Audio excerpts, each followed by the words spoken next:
Have you ever trusted someone only to end up feeling drained, uneasy, or even broken afterward?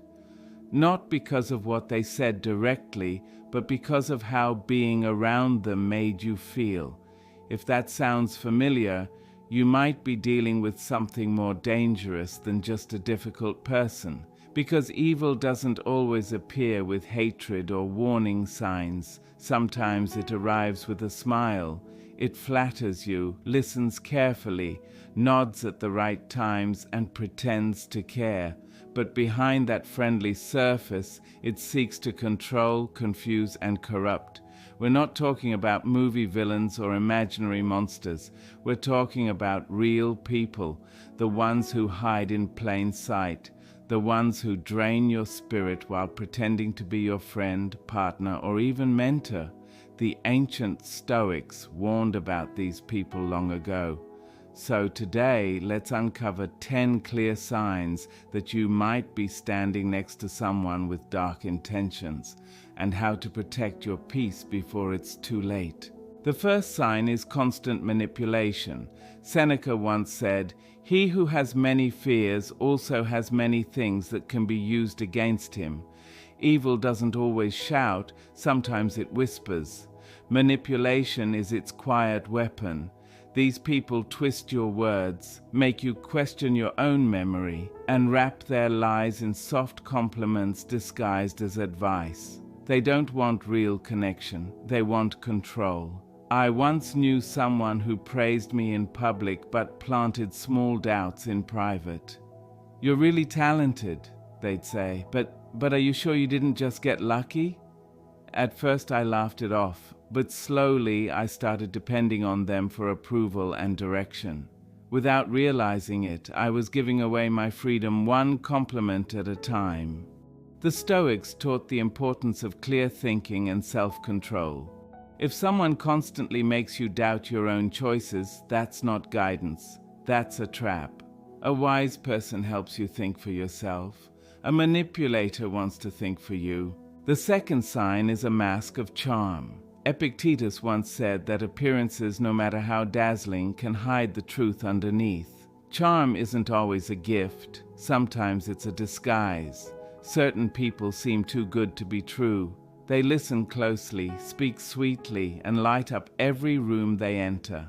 But if you pay attention, you'll start noticing cracks in their act. A charming person with harmful intentions knows exactly what to say to win your trust. But trust gained through deception is just another form of control. I once had a friend who made everyone feel important. Compliments poured from his mouth like water. Yet over time I noticed he only praised people when he needed something. And once he got what he wanted, he disappeared, often leaving behind cruel words. True kindness doesn't require an audience. Stoic wisdom reminds us that real character shows when no one is watching. Watch how they treat people who can offer them nothing. That's where truth lives. The third sign is lies without conscience. Marcus Aurelius wrote, "Nothing should be said that isn't true. Nothing should be done if it isn't right." To an evil person, lies are not mistakes. They are tools. They use them carefully and often. They don't lie out of confusion. They lie because it works. Lies help them gain power, escape blame, and twist reality until you begin to question your own thoughts. Have you ever caught someone lying and watched them somehow turn it into your fault? I once worked with a woman who took full credit for a project I created. When I mentioned it, she smiled and said, "Oh, I thought you wanted me to share it. Besides, I made it better." For a moment, I doubted myself. That's how lies without conscience work. They don't just hide the truth. They make you doubt it ever existed. Stoicism teaches us that truth doesn't need defense. It simply stands. If someone's story keeps changing, it's not your memory that's broken. It's their integrity. The fourth sign is a lack of empathy. Seneca reminded us that we are made for cooperation, like hands, like feet, like eyelids. But some people see the world only through their own needs. They don't care how others feel unless it benefits them. You can open your heart to them, share your pain, and they'll brush it off, or worse, use it against you later. Evil people don't lack understanding of emotion. They simply use emotion as a tool. I once shared a painful experience with someone I considered a friend. Her response? "That's sad, but it's not like you were that close, right?" It wasn't the words that hurt, it was the emptiness behind them. Stoic philosophy teaches compassion as strength, not weakness. To feel with others is to remain human. So when someone shows no genuine care, no emotional connection, pay attention. A lack of empathy isn't just cold, it's dangerous. The fifth sign is a hunger for control. Marcus Aurelius said, "You have power over your mind, not outside events. Understand this, and you will find strength." But an evil person doesn't want you to realize that truth. They want your focus fixed on them, your thoughts, your emotions, your confidence, all revolving around their approval. Control is their addiction. These people use guilt, silence, or charm to make you do what they want. They might say things like, "I thought you cared," or "I guess I was wrong about you," whenever you set a boundary. Soon you start apologizing for things that aren't even your fault. You bend, you shrink, you give up your voice just to keep the peace. But peace built on control isn't peace. It's quiet surrender. The Stoics taught that true freedom lives in the mind. No one should own your thoughts or choices. The sixth sign is joy in your pain. It sounds harsh, but some people feel stronger when others suffer. They might act helpful on the surface, but inside, your struggle feeds their ego. They find pleasure in your confusion, comfort in your sadness, and power in your insecurity. When you fail, they feel taller. When you succeed, they find ways to make you doubt it. Real friends celebrate your wins. Harmful ones minimize them. I remember sharing good news once, and the person smiled faintly before saying, "Don't get too comfortable. Success can vanish fast." That comment wasn't about advice, it was about control. Stoic thought reminds us to notice intentions beneath words. Pay attention to whether someone's energy lifts you or quietly drains you. The seventh sign is the absence of accountability.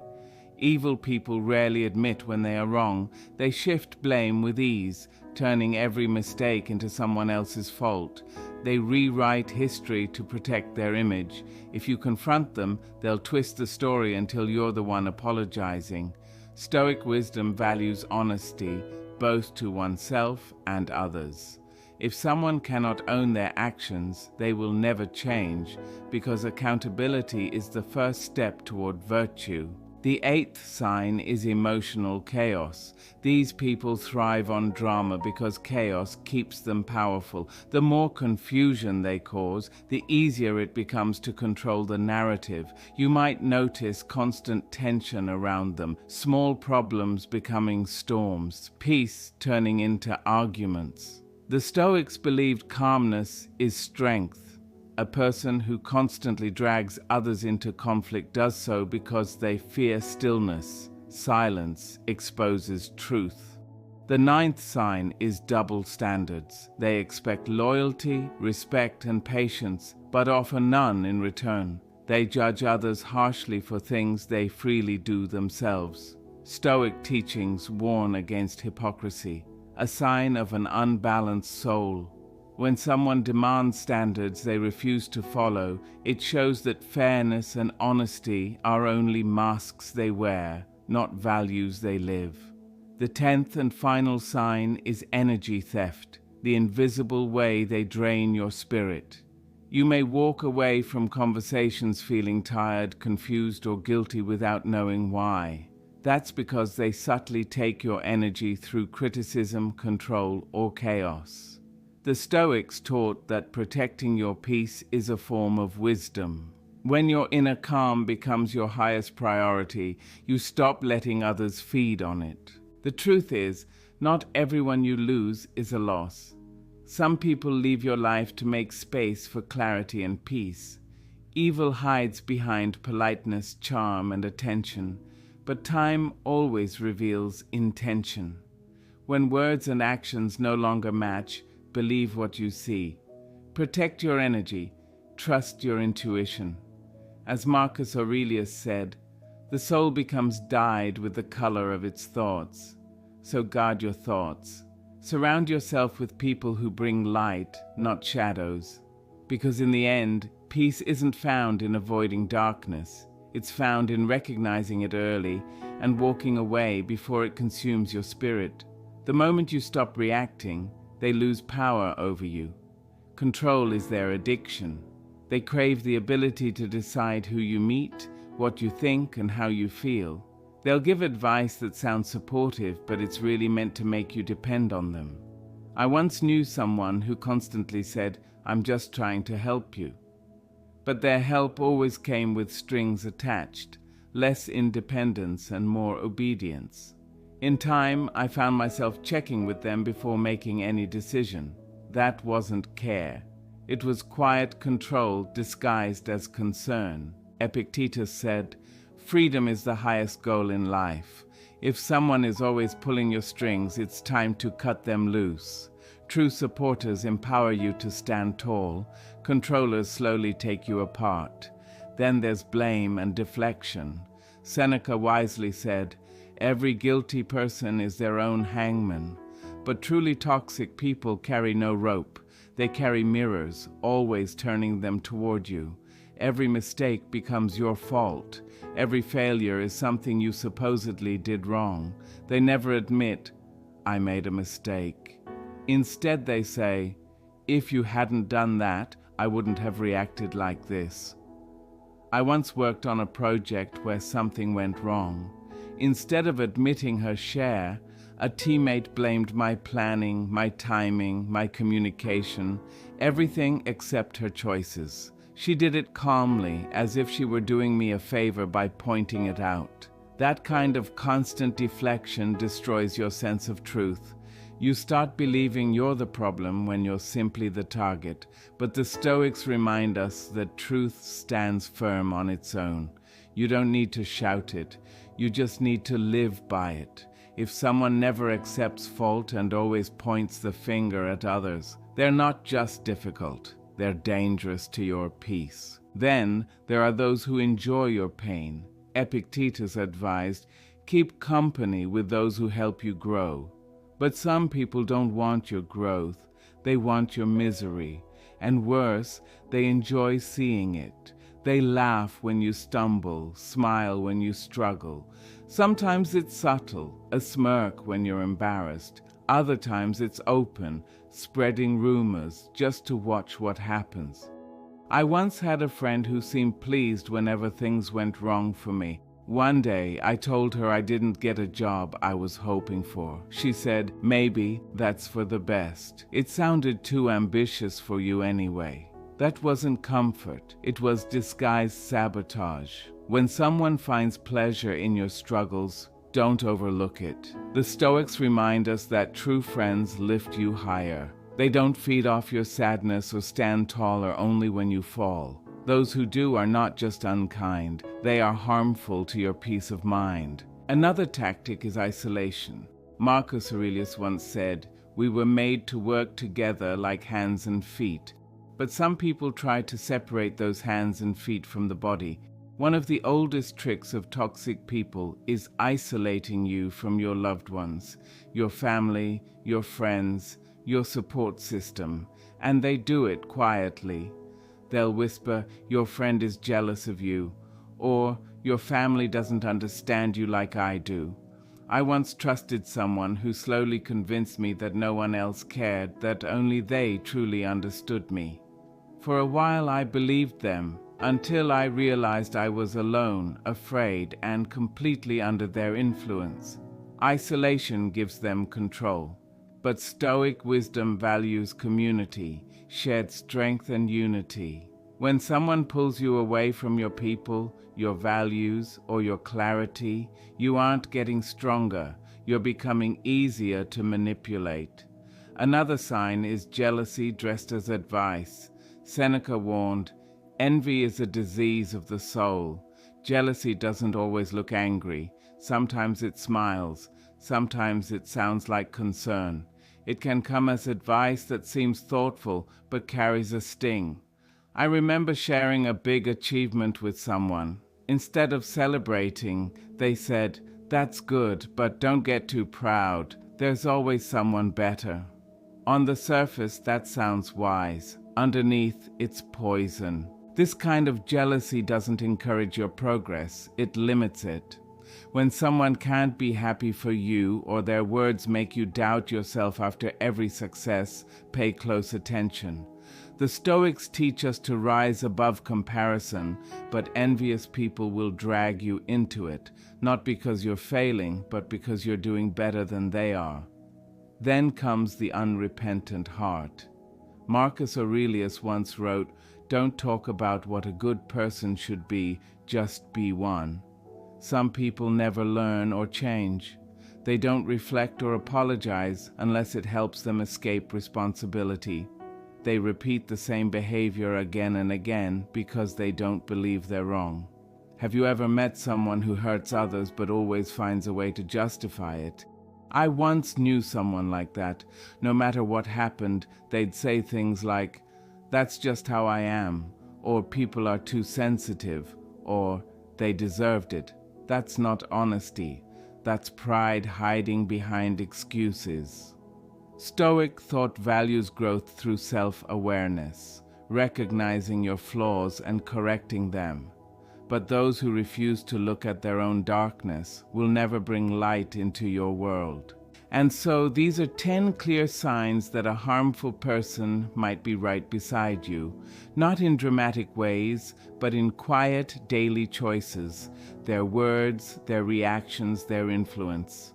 Marcus Aurelius once said, "The happiness of your life depends on the quality of your thoughts." The people around you shape those thoughts more than you realize. Be alert, be strong, be free, be kind, but never blind. Awareness is your power. When you start to recognize these patterns, you take back control of your mind and your peace. If this message opened your eyes, remember it's not about fear, it's about wisdom. The Stoics taught that freedom begins within. It begins the moment you stop letting others decide how you think, feel, or live. The ones who truly care about you will never need to chain your freedom to prove their love. They will want you to grow, not shrink. They will want you to see clearly, not through their shadow.